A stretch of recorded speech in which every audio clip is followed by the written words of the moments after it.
harus tahu juga bahwasanya di materi BPR ini kita wajib mengetahui ya, mengidentifikasi yang pertama potensi-potensi bahaya pada kegiatan pertambangan. Oke. Terus yang keduanya adalah kita melakukan risiko pada kegiatan pertambangannya.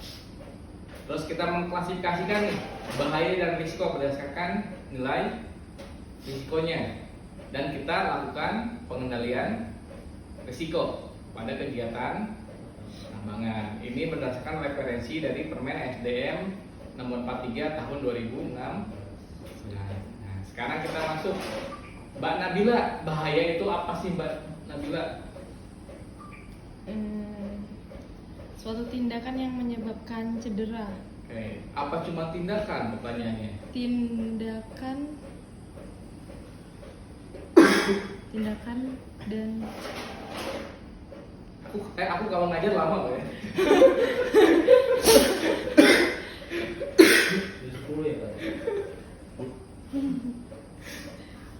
Do, apa do?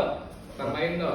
Bahaya itu suatu potensi yang menimbulkan kerugian terus cedera. Kerugian, cedera. Oke. Maulana. Bahaya adalah suatu kondisi yang dapat menimbulkan suatu kerugian.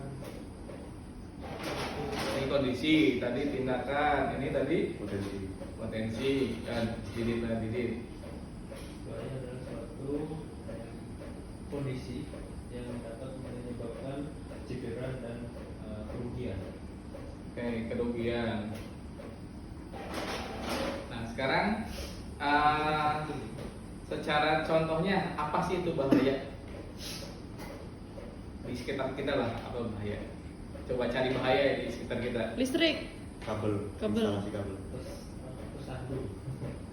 Tersandung itu bahaya atau resiko. Instalasi kabel. Tidak ergonomis. Semrawut, semrawut. Sudah banyak kan? Sudah banyak ya. Nah, tapi sebelum masuk ke inti materi kita, bahwasanya kita harus tahu dulu nih secara latar belakang ya. Latar belakang kenapa sih harus kita membuat identifikasi bahaya dan dengan risiko? Jadi pada dasarnya di suatu perusahaan, apalagi aktivitas pertambangan, memiliki risiko terdua ya. Kedua tertinggi setelah penerbangan. Jadi yang paling pertama risiko yang tinggi adalah penerbangan, yang kedua pertambangan.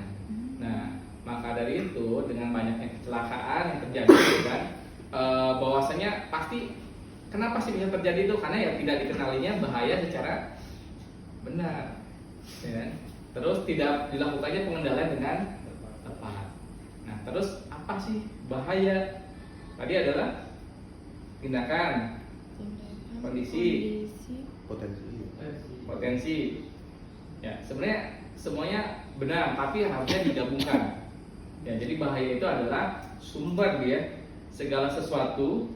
Ya, sumbernya mulai dari yang kondisi, tindakan, dan yang merugikan cedera pada manusia, terus alat, kan, atau benda, serta proses dan kerusakan lingkungan. Contohnya di sini berkendara melebihi batas kecepatan, dipengaruhi alkohol, narkoba. Nah, kalau di sini contoh Mbak Nabila bahaya bukan? Gimana? Bisa jadi. Bisa jadi. Loh, benar. Kenapa benar? Gagal fokus semua. Oke, karena Mbak Nabila itu benar ya. Ya, kita ini orang disebut adalah bahaya. Ya. Nah, terus kalau resiko apa sih bedanya kalau gitu dengan resiko? Risiko akibat dari bahaya. Akibatnya atau dampak kan? Oke, selain itu apa lagi?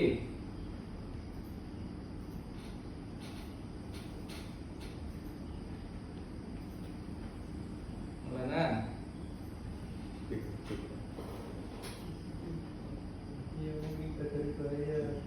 Akibat dari bahaya juga gitu kan? Oke, selain itu kemungkinan baca ya kata kunci ya, kemungkinan gitu ya, kemungkinan terjadinya dampak dari suatu bahaya. Sama prosesnya tadi ya, cedera pada manusia, kerusakan pada alat, proses lingkungan, dan yang terpapar dengan bahaya. Nah, maka dari itu resiko itu ada juga yang mengartikan adalah bertemunya dua buah bahaya. Sekarang Mbak Nabila bahaya kan? Oke, sama Mas Nando bahaya juga. Dua buah bahaya bisa jadi beresiko tidak?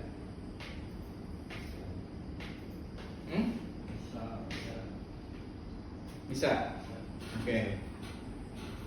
Sekarang Mbak Nabila di bawah lampu nih, ya kan, lampu bahaya. Terus Mbak Nabila bahaya juga kan? Ada resikonya nggak? Dua bahaya yang bertemu.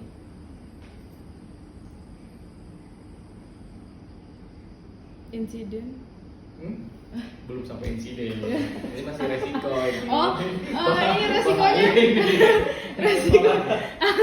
Resikonya kejatuhan lampu. Kejatuhan lampu misalkan ketika medannya longgar kan? Longgar. Nah itu ya. Nah itu bisa Berbahaya. Tapi kalau misalkan cuma bahaya dengan bahaya, tidak ada interaksi, itu ya tetap bahaya. Tetap bahaya. Tidak menjadi suatu resiko. Kecuali Nando di situ kan, terus Maulana di sini, berdua jalannya berbarengan, ya kan? Tapi dua-duanya pegang HP, jadinya bisa tak tabrakan. Kan ketemunya dua buah bahaya karena adanya interaksi. Simpelnya seperti itu ya. Jadi kalau misalkan cuma ada satu aja ya itu tetap jadi cuman bahaya aja gitu. Tapi kalau mungkin ada bahayanya lebih dari satu dan ada interaksi, nah itu bisa jadi menjadi suatu resiko seperti itu. Nah ini contohnya ya. Biasanya kalau resiko itu dia ada kata ya kan, terpeleset, jatuh karena lantai licin. Bahayanya apa? Lantai licin kan, betul kan? Terus terjerambab karena housekeeping buruk. Bahayanya apa? Ya housekeepingnya buruk. Ya, terkilir punggung karena cara angkat yang salah dan sebagainya, gitu kan? Seperti itu ya. Tidak perlu disampaikan secara keseluruhannya. Nah itu adalah pengertian yang membedakan antara bahaya dan risiko. Seperti itu.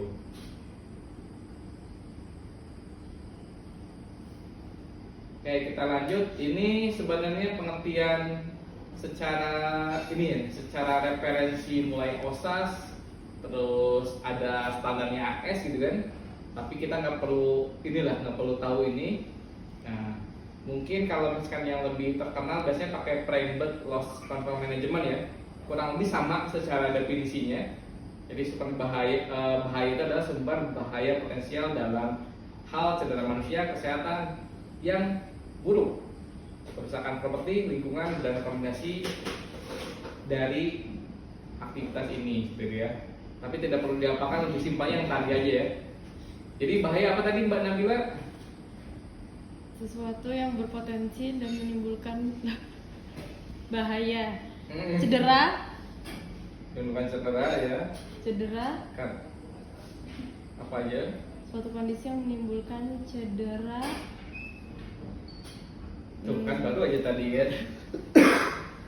Nih ya, segala sesuatu kan sumber kondisi yang tindakan berpotensi merugikan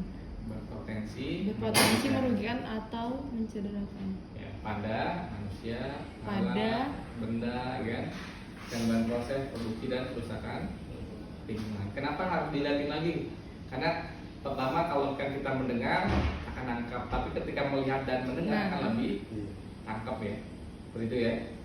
Nah kalau misalkan dengan bedanya dengan yang resiko kan kemungkinan terjadinya dampak dari suatu bahaya. Tapi kalau yang bahasa simpelnya adalah yang tadi bertemunya dua bahaya karena ada interaksi ya.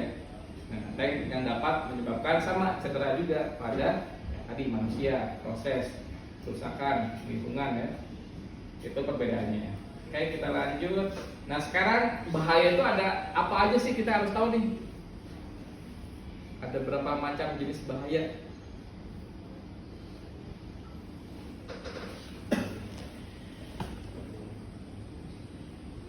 Oke, ada bahaya itu harus tahu ya. Bagi orang safety. Ada ya di sini langsung aja lah ya. Ada pertama ada namanya bahaya kimia. Ya, kimia itu apa saja yang meliputi dari adanya dia debu, gas, uap gitu kan, kabut, pium, cairan, asam atau basah, pekat ya. Itu adalah bahaya kimia dan orang lingkungan yang harusnya tahu nih. Ya, Maulana ya. Nah, terus apa? Terus yang kedua ada bahaya fisik. Fisik itu ya ada mulai kebisingan gitu ya, getaran, terus pencahayaan, radiasi, temperatur, tekanan. Itu bahaya fisik. Nah, kalau bahaya biologi lebih simpelnya ada mikrobiologi dan makrobiologi. Mungkin dulu pas waktu di SMA kan udah dikasih tahu ya, yang mikro itu bakteri, virus, jamur. Nah, bakteri, virus, jamur biasanya ada di mana aja? Air, makanan, gitu kan. Terus di suatu tempat yang lembab bisa ada jamur, gitu kan. Tangan bisa. Mikroorganisme. Ya. Ketika tidak cuci tangan ya. Bisa kan tangan kan sumber. Ketika tidak cuci tangan. Nah, sementara untuk makrobiologinya adalah ya serangga, tumbuhan, binatang. Itu yang disebut dengan jenis klasifikasi bahaya biologi. Lanjut, ada namanya bahaya ergonomi. Contohnya sekarang kita duduk, kursinya standar atau tidak, ya kan posisi duduknya benar atau tidak nih kan. Nah, kalau misalkan dia posisinya kayak gini, otomatis akan lebih cepat capek kan, beda dengan yang standar ya. Dan bahaya ergonomi juga dia meliputi dari stres fisik dan stres kejiwaan. Ya, stres fisik apa saja? Ada ruang sempit, terus menarik ataupun mendorong, canggung ya, gerakan berulang, kelelahan, fatigue itu masuknya ke stres fisik. Ya, tenaga berlebihan, teman-teman patroli di lapangan itu bisa masuk stres fisik juga tuh. Terus tekanan langsung. Nah, sementara bedanya dengan stres kejiwaan, ada yang bosan kan di TJP gitu kan. Kalau udah bosan ya mulai stres jiwanya. Ya, terus beban terlalu berat. Gimana? Menanggung beban terlalu berat nggak? Bingung. Nah, ada juga nih kurang piknik nih. Kurang liburan. Nah, Sama kurang bersyukur itu paling. Ya, itu masuk ke bahaya ergonomi, kategorinya stres kejiwaan. Ya. Biasanya kalau saya singkatnya FISMEN, fisik dan mental. Fisik mental. Ya, kejiwaan kan masuknya ke mental ya. Kalau kurang mabuk, Mas Maulana. Hah? Kalau Yang- kurang mabuk, kata Mas Maulana. Wah, Excited. Oke. Nah, kita masuk ke bahaya mekanis. Kalau mekanis itu di titik lokasi peralatan ataupun permainan biasanya. Contohnya bahaya titik jepit, ya kan? Terus gerakan mesin, maju mundur ataupun naik turun. Terus bahaya tempat pemindahan dan bagian yang berputar, itu disebut dengan bahaya mekanis. Ya. Ada bahaya lingkungan sekitar, ini kurang lebih kayak cuaca gitu kan, terus tanah licin, berlumpur, berair, suasana gelap, kemiringan, itu bahaya lingkungan. Nah, ada bahaya psikososial. Bahaya psikososial itu di sini lebih kepada intimidasi, pelecehan, terus ada bullying, trauma, pola kerja, ada promosi juga ya, sama pengaturan training. Ya, siapa pernah yang dibully? saya dibully Mas Didit. Bisa. Nah, nanti ditulis di BPR ya.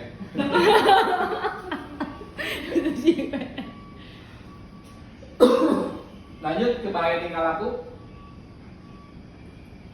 Ada ketidakpatuhan ya, lebih ke tugas baru, terus dia overconfident. Nah, contohnya kayak kemarin tuh yang operator almarhum gitu ya, dia karena salah satunya adalah tingkah laku.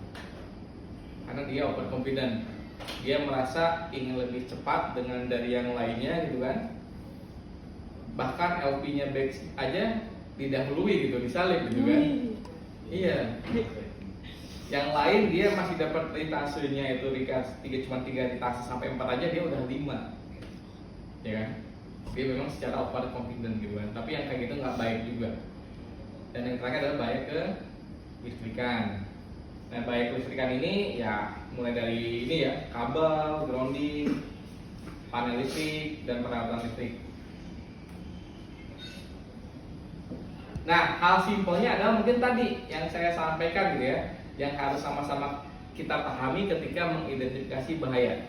Kita harus paham dulu tuh proses pekerjaan kita apa, syarat dan aturan di tempat kerjanya bagaimana, sifat bahaya, terus perlindungan peralatannya, proses produksi, dan informasi yang membantu identifikasi bahaya. Nah, kalau kalian coba lihat ya, dilihat tuh bedanya hazard dan risk ataupun bahaya dan risiko.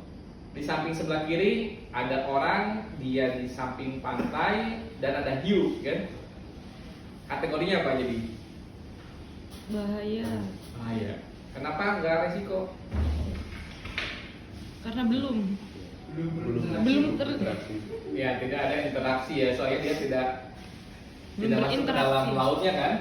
Nah, kalau misalkan yang kedua, si orangnya lagi berenang, tapi ada hiunya.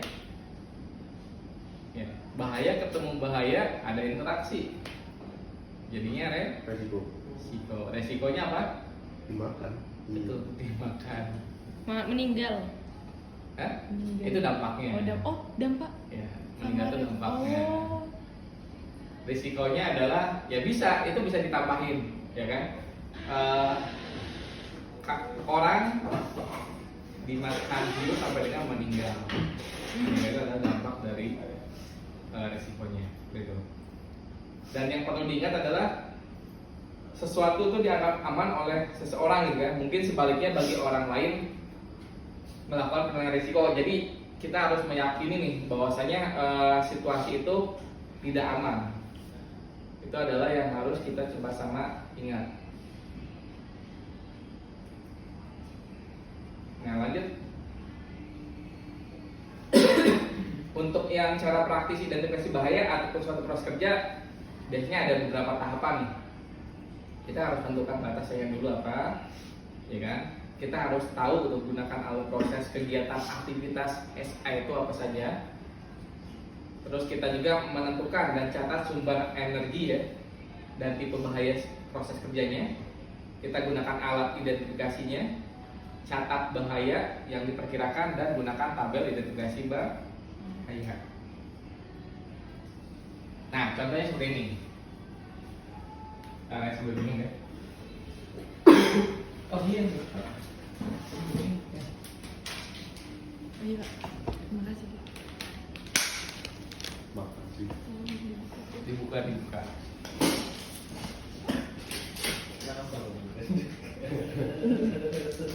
Nggak bisa makan ya? Suka.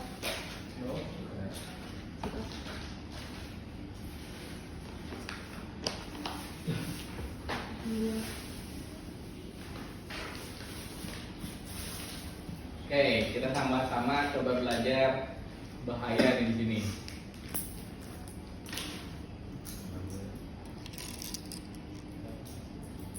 Nah, kan lihat ada gambar di sini ya. Nah, ada gambar kan? Di sini bahaya pertama adalah safety latch ya, ataupun latch hooknya itu yang digunakan tidak dapat terkunci. Mana yang tidak dapat terkunci? Ini ya. Iya, Pak. Nah, ini tuh kalau teman-teman keplang ngelihat ini dia tidak bisa balik lagi, itu udah rusak. Seharusnya tidak boleh digunakan lagi, safety latch-nya sudah tidak layak. Ya, terus selanjutnya area lifting tidak dibarikade. Nah, ini ya. Kita lihat nih sama-sama, ada demarkasi kan ataupun kita barikade? Nggak ada kan? Nah itu adalah masuk ke dalam bahayanya juga ya.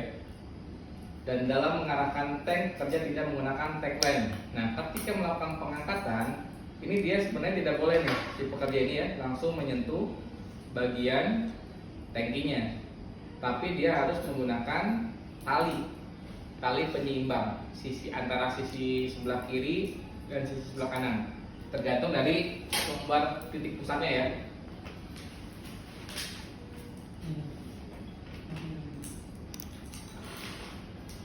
Nah, kalau secara dari resikonya, kita kembali nomor 1 nih, safety latch-nya itu dia tidak terkunci, jadi ada potensinya adalah wire atau sling terlepas dari safety latch-nya ya. Nih, yang ini nih. Ini kan ada di kaitan ini kan. Nah, kalau misalkan dia tidak terkunci, ketika dia reposisi si bagian slingnya ini, dia bisa jatuh ataupun keluar dari si safety latch-nya dan dia bisa terlepas ya. Ketika terlepas, otomatis benda yang diangkatnya akan terjatuh, gitu ya. Yang kedua, kejatuhan material ya, nyambung ya, jadi ya kejatuhan material ataupun terpukul oleh tank. Jadi si tanknya ini, benda yang diangkatnya dia akan terombang-ambing dan mengenai karyawan yang di dekat sini, serta terhimpit dari material yang tergores ya. Nah dampaknya mulai dari kerusakan tangki, peralatannya ini ya, mulai dari kerusakan tangki, peralatan serta perlengkapan listriknya, dan ada paling kritikalnya ya mati tertimpa material. Jadi makanya ketika pengangkatan wajib ada yang namanya kalau di safety trigger. Ya, trigger itu dia yang sudah tersertifikasi oleh BNSP biasanya ya. Jadi dia mengarahkan kalau misalnya naik ke atas, tangannya akan jempol seperti ini gitu kan, dia akan naik. Nah ntar si operator kerennya itu wajib mengikuti instruksi dari si triggernya. Dan orang yang tidak ada kepentingannya, dia wajib di luar area demarkasi ataupun di luar pita ya, pita barikade. Oke, sekarang kita masuk sini. Nah, apa aja bahayanya nih? Kita coba dulu yang dari sini lah. Ini Maulana nih harusnya nih. Apa? Maksudnya bahayanya apa?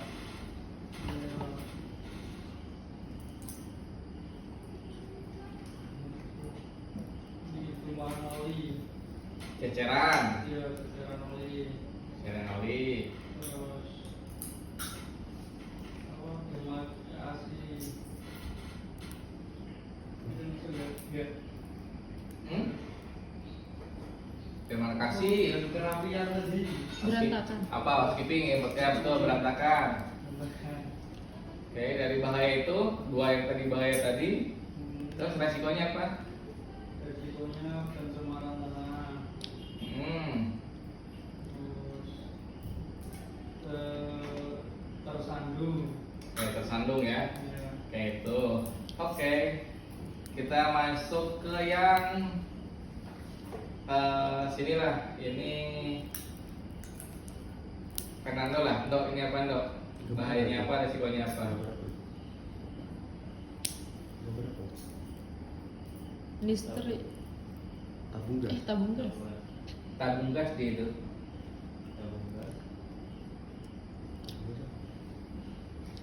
Tabung. Peletakannya ya, peletakan juga. Tabung gas. Oke. Coba dilihat lagi lebih beda. Apa dok? Bahayanya dok? Oh iya. Posisi tabungnya yang direbahkan, Pak. Direbahkan. Oke, itu seharusnya gimana? Seharusnya diberdirikan Berdiri. Apa cukup hanya berdiri saja? dan di posisi yang aman. Posisi yang amannya kayak gimana kalau untuk bejana bertekanan? Bejana tekanan itu posisi amannya Kalau sarana safety-nya kayak gimana? Udah pernah main plan belum? dia di kaca.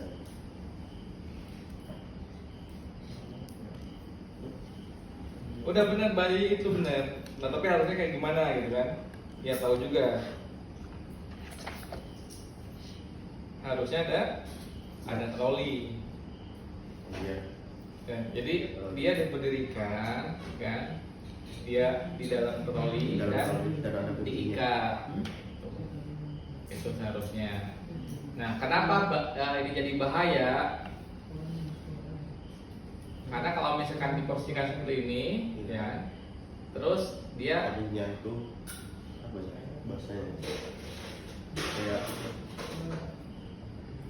lepas itu, ya, yang ujungnya bagian valve-nya ini, Valve-nya, gitu kan? ya. Ketika saya memang tersenggol, misalkan dia tersandung sama kaki orang, gitu kan? Iya. Nah, dia bisa jadi roket nih. Iya. Udah pernah ngeliat belum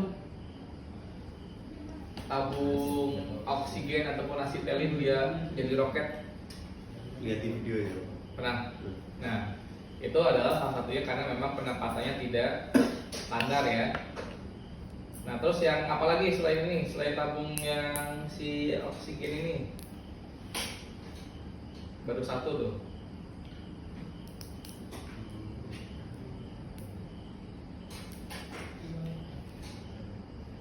Alat lasnya ya Pak. Alat gasnya kenapa? Dia berdekatan dengan tabungnya itu. Tabungnya harusnya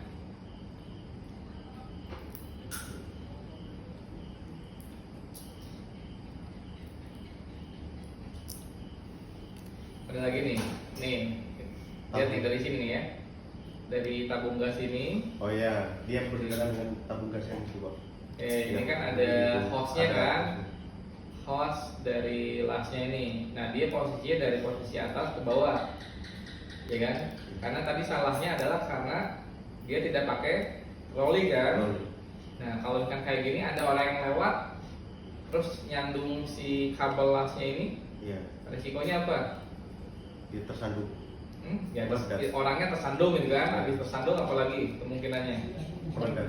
Terjatuh. Ini apa namanya? jatuh, orangnya terjatuh kan. Terus selain terjatuh, ininya bisa lepas nggak? Terlepas. Nah kalau kan ini lepas, si Gasnya itu. gasnya ini gimana nih?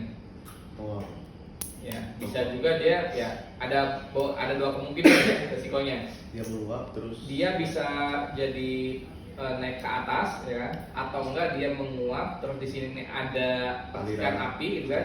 Ini bisa jadi ledakan juga. Ya, jadi timbul ledakan nih ketika memang secara risikonya secara bahaya ini dibiarkan seperti ini. Oke, selanjutnya sekarang nih Mbak Nabila inilah yang gambar ini. Apa aja bahayanya Mbak Nabila? Belum tahu. Belum. Oh kalau yang atas lah, oh yang atas nih lebih gampang nih atas. Berantakan. Ya berantakan. Terus apa lagi? Olinya ya?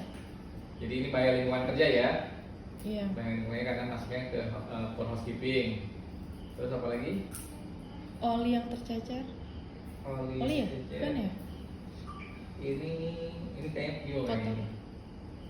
Ya ini sebenarnya nggak kececer sih, tapi memang penempatannya salah.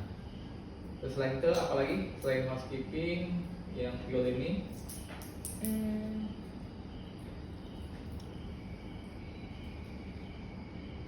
Ya kalau misalkan kelihatannya itu ya, dua itu aja ya. Iya.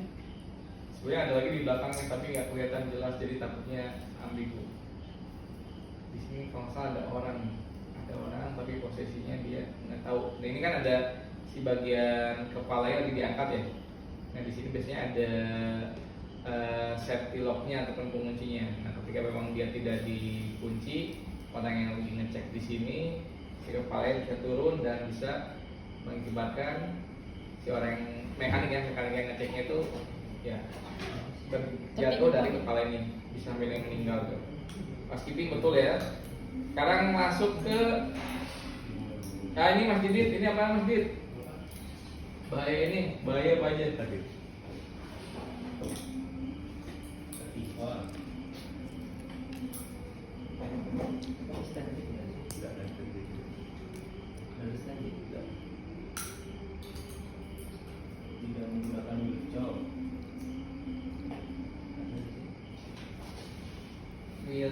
sebelah sana nggak ada. Tidak ada.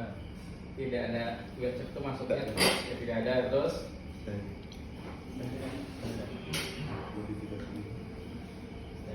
tanjaknya dari kayu ini.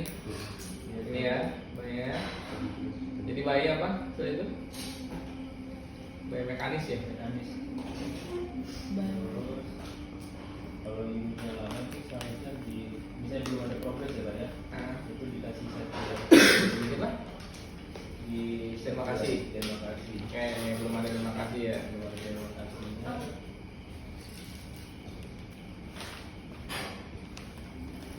Cara poli atau ada gitu Pak biasanya. Oh iya, ada bahasa. Dia cek cara ngoling ya. Yang sebelah sini kan? Iya. Iya, oli. Oh iya. Yang kelihatan itu sama ini. Oh enggak, ini pola ini pembatas. Pemasaran. Jadi itu aja sih yang ngeliat jadi ini benar. Sama terima kasih Wilson ya. Terus mungkin di sini isolasinya di mana nih? Dia ada budget pasang sistemnya. Ini. ini kan? Tapi kayaknya tak ada dipasang loto. Nah, iya, betul. Ya. Iya. Oke, jadi sebenarnya tadi udah pada tahu ya mengidentifikasi bahaya dan resikonya apa gitu. Nah, jadi untuk mendapatkan informasi bahaya selain tadi yang disampaikan, kita bisa mencarinya dari sini nih. Dari rencana set kita gitu kan, rencana penambangannya seperti apa, terus daftar aktivitas penambangannya, daftar alat berat, itu pun bisa menjadi informasi bahaya ya. Terus rencana layout, desain, itu jadi kita bisa tahu gambaran informasi bahayanya. Daftar mesin, peraturan perundang-undangan, SDS, safety data sheet atau di kita MSDS ya, material safety data sheet, COP, code of practice, catatan inspeksi, itu pun bisa masuk ke dalam bahaya. Ya, daftar bahan kimia, SOP, bahkan sampai dengan ke buku tambang ya. Ini adalah yang bisa kita dapatkan sumber informasi bahaya.